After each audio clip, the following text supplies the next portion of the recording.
Hello les amis. Alors voilà, je vous retrouve en fait dans cette autre vidéo toujours sur l'hypnose en fait, hein. Je suis toujours en train de vous parler un petit peu de l'hypnose dans ces vidéos. Là, on est sur l'inconscient. Qu'est-ce que c'est l'inconscient? Pourquoi? Que représente-t-il? Quelle est cette partie? Pourquoi? À quoi ça sert? Qu'est-ce que ça gère? Qu'est-ce que ça fait? Alors l'inconscient, le subconscient, c'est la même chose, va gérer tout ce que vous n'avez pas conscience.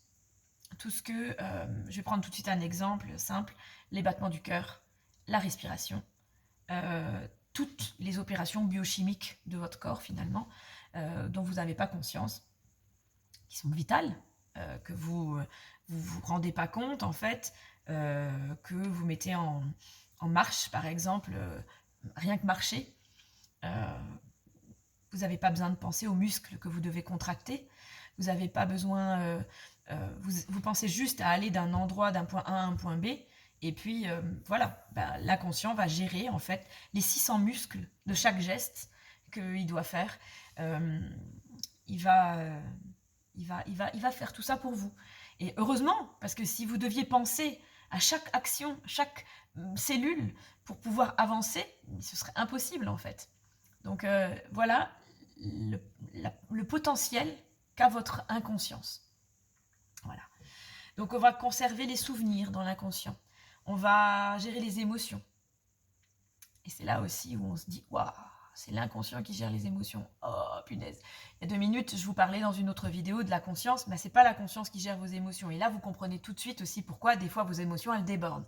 Parce que, bah oui, ça peut prendre des proportions pas possibles.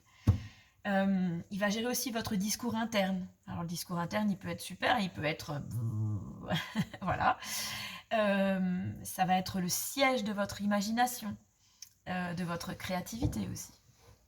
Voilà, ça c'est chouette, la créativité. L'inconscient, il va communiquer avec des symboles, des images et des sensations. On ne s'adresse pas avec l'inconscient, avec des mots, avec des phrases, comme avec le conscient. L'inconscient, c'est la prudence, la sécurité. Il va jouer sur la familiarité. Et là, vous allez comprendre aussi le pourquoi de travailler l'inconscient, d'aller le chatouiller de temps en temps un petit peu et d'aller communiquer avec lui. C'est que on ne peut pas se dépasser si on reste dans cette zone de confort-là.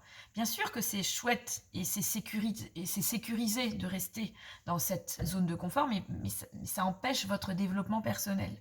Ça empêche, si votre cerveau et votre inconscient est programmé sur quelque chose de très familier, alors on ne va pas pouvoir dépasser cela à un moment donné. Ou alors on va pouvoir le dépasser, mais très difficilement. Ça va être très difficile de reprogrammer, de changer en fait les choses, d'effectuer un changement.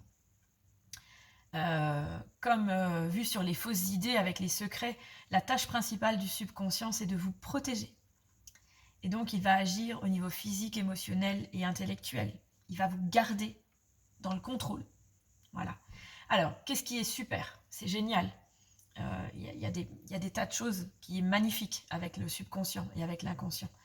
Il va traiter et associer simultanément des millions d'informations. C'est un peu le feu d'artifice, quoi. Il est bien plus puissant que l'esprit conscient, ça c'est clair. Les capacités très utiles qui va vous aider dans la vie de tous les jours.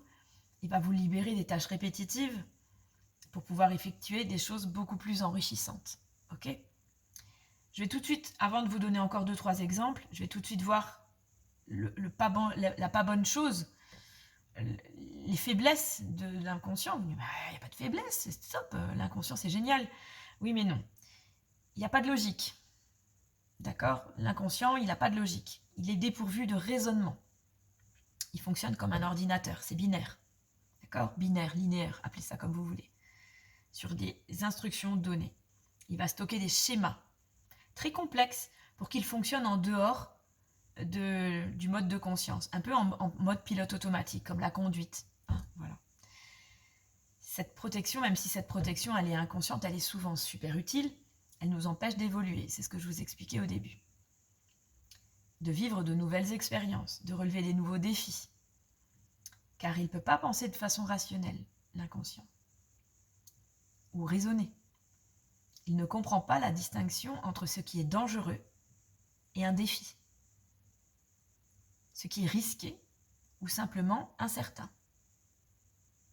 Et là, vous comprenez tout le sens du travail d'hypnose thérapeutique. On va aller parler à cette partie inconsciente avec ses propres mots afin de reprogrammer des schémas pour dire « Ok, ça d'accord, c'est programmé comme dangereux, mais tu peux y arriver. Tu peux y arriver parce que ça va servir à ça. Et je ressens ça. Et je veux obtenir ça. Donc, tu vas m'aider, en fait. Inconscient, avec toutes tes capacités, avec toutes tes possibilités, tu vas venir m'aider à faire ça. » Ça peut avoir des conséquences néfastes, l'inconscience, le subconscient. Certains sentiments réprimés peuvent vraiment ressortir sous des formes beaucoup plus destructrices, comme de l'alcool, la drogue, le jeu, les excès de nourriture, les angoisses, les anxiétés, les colères. Donc on va les traiter, tous ces maux-là, toutes ces peurs-là. La volonté, elle est aussi top qu'elle soit, elle ne suffit pas, souvent. Si on veut changer, si on veut faire quelque chose de différent, il faut avoir un objectif clair et un plan d'action. Mais ça effraie votre subconscient. Et votre subconscient va travailler contre votre volonté. Et comme on a vu que le conscient, la volonté, c'est ça, le raisonnement, et que le subconscient, c'est tout ça, vous comprenez bien que le combat, vous n'avez pas gagné avec votre volonté. Voilà. Et c'est en ça que je vous propose vraiment de vous aider avec l'hypnose thérapeutique, bien entendu. Donc, si vous avez besoin de conseils, si vous avez des questions, n'hésitez pas à m'envoyer un mail sur contact@naturonat.lu. Je vous fais des gros bisous et je vous dis à très bientôt. Ciao les amis!